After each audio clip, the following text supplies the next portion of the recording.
Do you like K-pop? Do you like K-dramas? Do you love K-food? Oh my God. But do you know about K-metal? That's right, Korean metal. That's what we're going to talk about in this video. The latest release from one of the heaviest metalcore bands in Korea. Hey, it's your boy Matt Diazable coming at you with a new music review.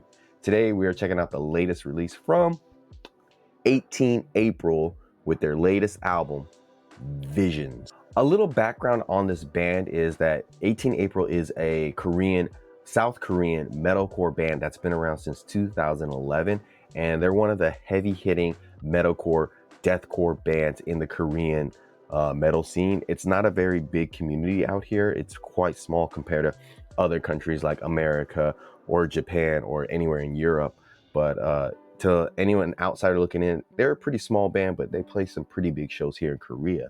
And an interesting fact about the band is that the name of the band was made when two of the members during university, when the band got started, were out drinking, having a good time, and they saw a clothing store called 18 April and was like, yo, that's a dope name for a band. And that's literally how the band started.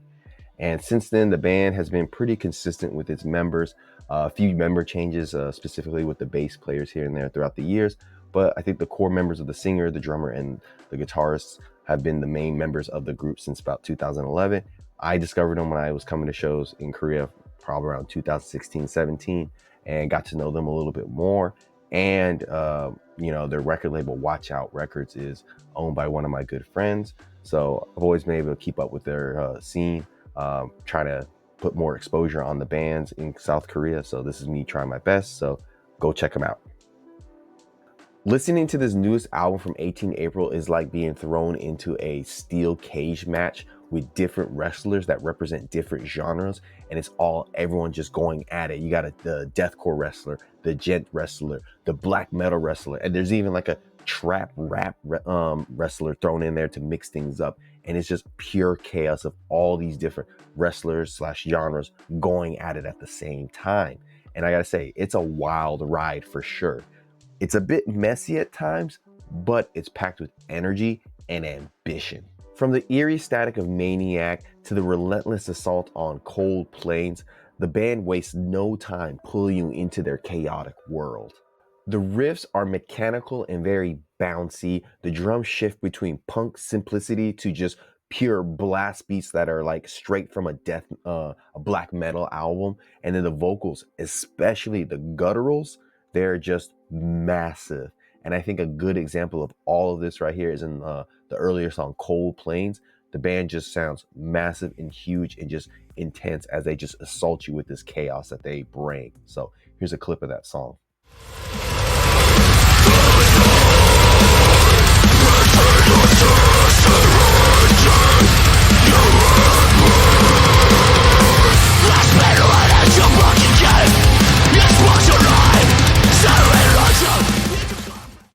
Pure chaos. One of the first critiques I could say about this album and the band is, while the backing vocals and the clean vocals are used effectively in theory, they often get very buried in the mix, which becomes a reoccurring issue throughout the whole album. The clean vocals are good. It's just hard to hear them throughout the listening of this album. And I think where 18 April really thrives the most is when they bring a lot of groove and intensity to their songs. Tracks like Revelation and Idolist really lock into that nasty rhythm while having breakdowns that are just downright filthy. And they're even better because they have some deep gutturals and pig squeals to go along with it. So I want to play a clip of Revelations so you get a sense of that rhythm they have here, while also showcasing some of the buried vocals of the clean vocals I was talking about earlier.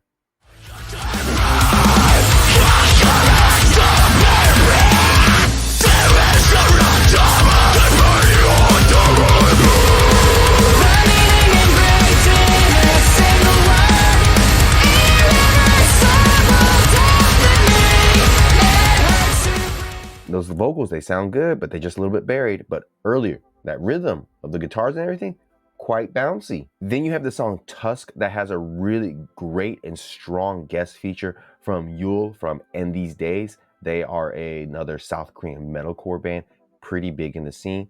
And with this feature, they have some really solid vocal exchange between the main vocalist of 18 Aprils and Yule from End These Days.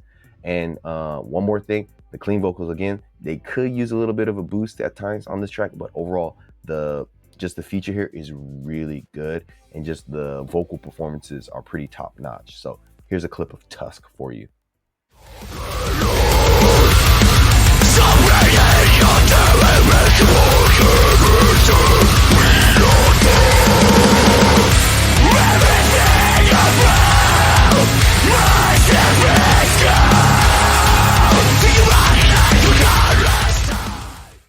I think they did a really good job of utilizing him, and also, you know, always good boosting the scene by having another band from the same country helping each other out. The band definitely likes to experiment often with their sound, but I feel like most of the time, or like a good amount of the time, it's not that very successful in terms of the weird direction they go.